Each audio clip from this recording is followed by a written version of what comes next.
Prepárense para una historia que les erizará la piel y les llenará el alma.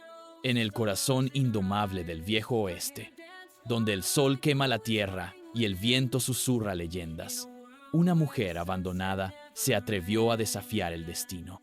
Lo que hizo esa tarde, lo que sucedió al día siguiente cuando su hogar fue rodeado por guerreros a caballo, se convirtió en una historia que va a emocionarlos hasta lo más profundo.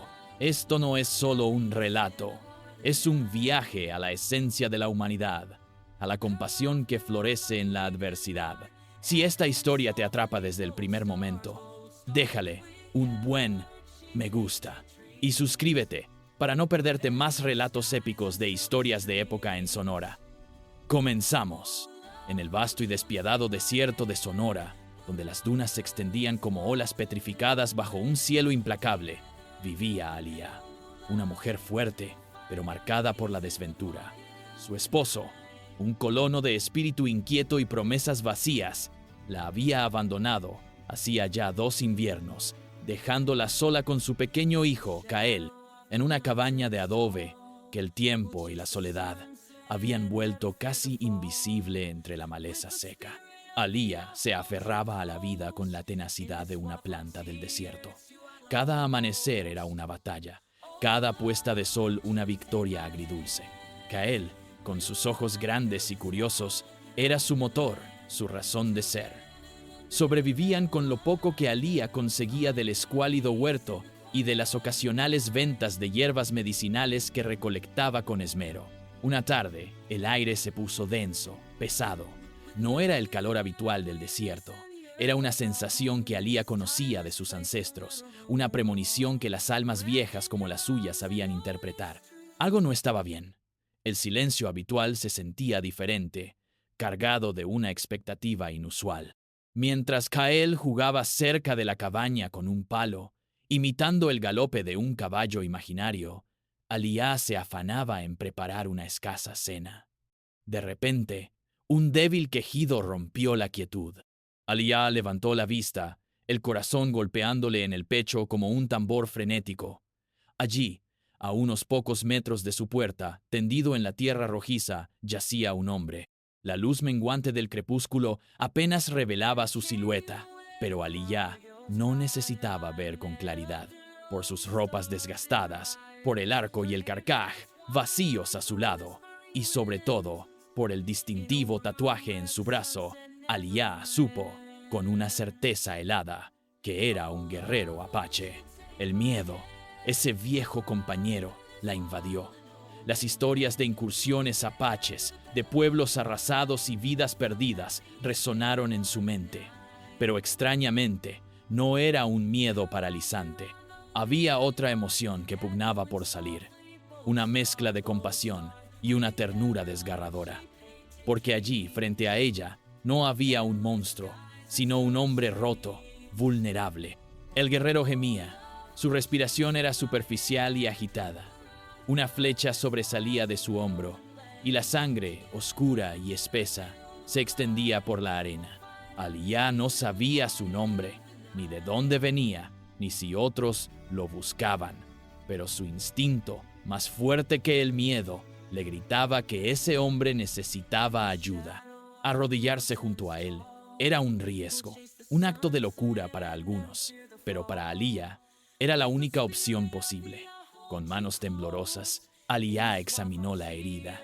Limpió la sangre con trozos de tela que rasgó de su propia falda y con un valor que no sabía que poseía, extrajo la flecha.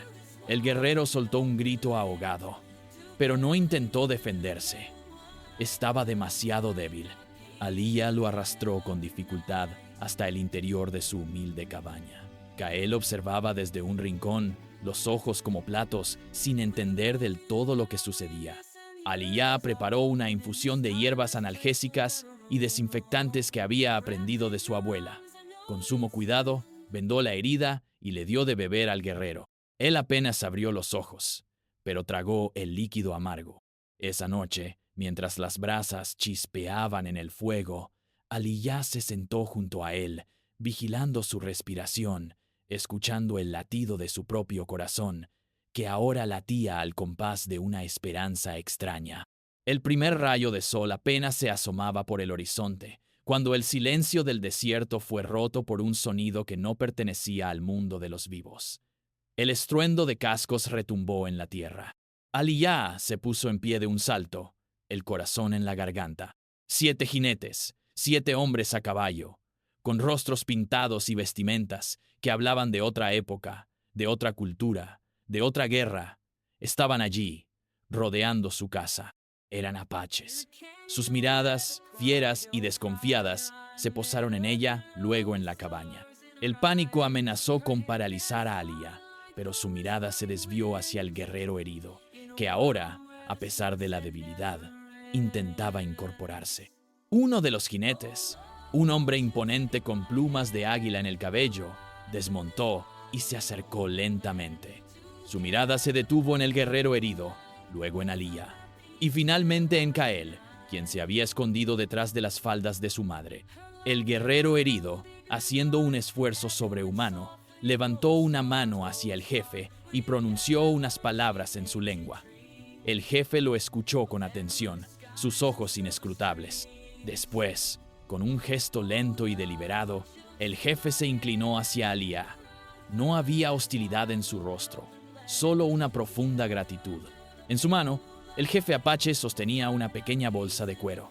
La abrió y vertió en la palma de Aliyah un puñado de semillas. Eran pequeñas, oscuras, brillantes como piedras antiguas. No eran maíz común, ni frijoles, ni nada que ella conociera, pero algo en ellas vibraba, como si tuvieran vida, como si guardaran una historia milenaria. El jefe, con una voz profunda que Aliyah apenas entendía, dijo algo que supo que era una promesa, un regalo. Estas semillas, explicó el guerrero herido con dificultad, eran el maíz ancestral de su pueblo, un símbolo de vida y prosperidad. Y así, tan rápido como llegaron, los jinetes desaparecieron en el horizonte, dejando a Aliyah sola de nuevo, pero esta vez con un regalo en la mano y una chispa de esperanza en el alma. Aliyah no sabía si era esperanza o simple ilusión, pero algo en esas semillas la impulsó a actuar. A pesar de la aridez del suelo, preparó la tierra con devoción, siguiendo las pocas indicaciones que el guerrero herido había logrado balbucear. Una mañana, Aliyah salió como de costumbre con el cuenco de agua entre las manos y se detuvo de golpe. Se agachó lentamente, el corazón acelerado, y tocó con los dedos una pequeña protuberancia verde que rompía la superficie de la tierra. Habían brotado. Las semillas ancestrales del maíz apache habían cobrado vida. El guerrero, cuyo nombre era Nakoa, que significa guerrero en su lengua, se recuperaba lentamente. A veces se acercaba a Aliyah mientras ella cuidaba las plantas y la observaba en silencio.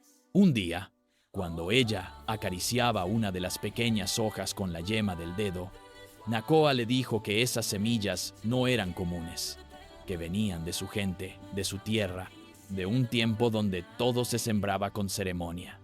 Eran el maíz morado, un regalo sagrado de su tribu, símbolo de abundancia y conexión con la tierra. La cabaña de Aliyah comenzó a oler distinto, a sentirse viva. El aroma dulce del maíz morado en crecimiento, empujado por el viento, empezó a atraer visitantes inesperados. Primero, fueron algunos colonos curiosos de los ranchos cercanos, luego comerciantes que pasaban por el sendero, e incluso algunas familias apache, que al reconocer el aroma del maíz ancestral, se acercaban con respeto y curiosidad. El nombre de Aliyah comenzó a rodar de boca en boca. Unos la llamaban Señora Aliyah, otros simplemente la Doña. Pero un día, un niño apache que venía con su padre, al ver el maíz morado florecer en abundancia, la llamó Abuela del Maíz Morado. El apodo se quedó. Aliyah no solo cultivaba maíz, cultivaba esperanza. Compartía sus cosechas con quienes tenían hambre, sin importar su origen. Nakoa, ya recuperado, permanecía a su lado, un protector silencioso, un puente entre dos mundos que antes parecían irreconciliables.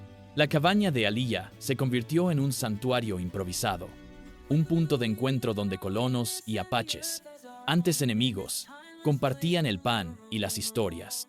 La ironía era deliciosa. El desierto, que había amenazado con consumirla, ahora la había convertido en el centro de una nueva comunidad, nacida de la bondad de un corazón valiente. Si estás disfrutando de este increíble viaje al viejo oeste, no olvides dejarnos un comentario. ¿Qué es lo que más te está sorprendiendo de la historia de Aaliyah? Tu opinión nos importa mucho y nos ayuda a seguir creando contenido como este para historias de época en Sonora. La paz, sin embargo, es un bien frágil en la frontera.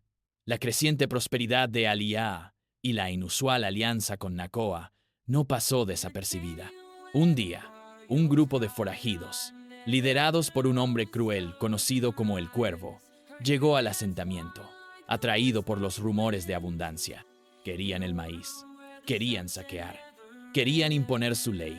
El Cuervo y sus hombres rodearon la cabaña de Aaliyah, sus rostros torcidos por la codicia y la malicia. Fue un momento de tensión insoportable, pero Nacoa, junto a otros guerreros apaches que ahora consideraban a Aaliyah parte de su familia extendida, apareció de entre las sombras del desierto. No hubo gritos, no hubo una batalla campal, solo un enfrentamiento de voluntades, un desafío silencioso. La presencia de Nacoa y sus hermanos, su mirada firme y la resolución en sus rostros fueron suficientes. El Cuervo, sintiendo el peso de esa alianza inquebrantable, gruñó de frustración y se retiró con sus hombres, derrotado por una fuerza que no esperaba. Con el tiempo, la influencia de Aaliyah creció. La abuela del maíz morado se convirtió en una figura legendaria. Se decía que sus manos eran benditas, que sus palabras traían consuelo y que su cabaña era un oasis de humanidad en un mundo hostil. Se contaban historias de cómo había unido a personas que el odio y el prejuicio habían separado. Se había convertido en una especie de couple therapist improvisada para el desierto, curando las heridas no solo del cuerpo sino del alma. Nacoa, el guerrero que Aaliyah había salvado, se convirtió en su compañero de vida, en su protector, en su alma gemela. Juntos, no solo cultivaron el maíz morado, sino también una profunda cross-cultural relationship que demostraba que el amor y el respeto podían florecer across borders, incluso en el Wild West. Sus vidas se entrelazaron en una de las más bellas historical romance books jamás escritas por el destino. Cuando, por fin, el aliento de Aaliyah se detuvo en una madrugada serena, ya en su vejez, su legado ya estaba firmemente arraigado. No pasaron muchas horas después de que su alma se despidiera del mundo cuando comenzaron a llegar. No venían con prisa ni con palabras, no traían flores ni coronas ni cartas. Los apaches regresaron, como regresan las estaciones antiguas, sin ruido, con presencia. Se sentaron en silencio alrededor de la cabaña, observando el amanecer. Los colonos del pueblo cercano también llegaron, de pie en un respeto silencioso. El hijo de Aaliyah, Kael, ya un hombre, se unió a ellos, el corazón lleno de orgullo y tristeza. Sabían que el nombre de Aaliyah viviría en el fuego de los ancianos, que sería contada junto a los sabios, junto a los que no lucharon con armas, sino con actos de bondad. Su historia sería una de las más conmovedoras stories of resilience y Wild West love stories jamás contadas. Una mujer olvidada, un guerrero herido y un silencio que sembró paz donde antes solo había miedo. Hoy conociste la historia de Aaliyah, la abuela del maíz morado, y de cómo una decisión sencilla puede cambiar el destino de muchos. ¿Qué fue lo que más te tocó? ¿La llegada del guerrero? ¿El regalo de las semillas ancestrales? ¿El santuario de paz que creó Aaliyah en el desierto? Me encantaría leerte y conversar contigo en los comentarios. Recuerda que aquí, en Historias de Época en Sonora, hay muchas otras historias como esta, llenas de humanidad, emoción y mensajes que transforman. Si aún no lo has hecho, te invito a suscribirte y activar la campanita para no perderte ninguna de nuestras próximas narraciones. Es la mejor forma de seguir descubriendo las maravillas de la historia. Gracias por estar aquí, por regalarme tu tiempo, tu mente y tu corazón. Qué bonito es encontrarte en este espacio. Hasta la próxima historia.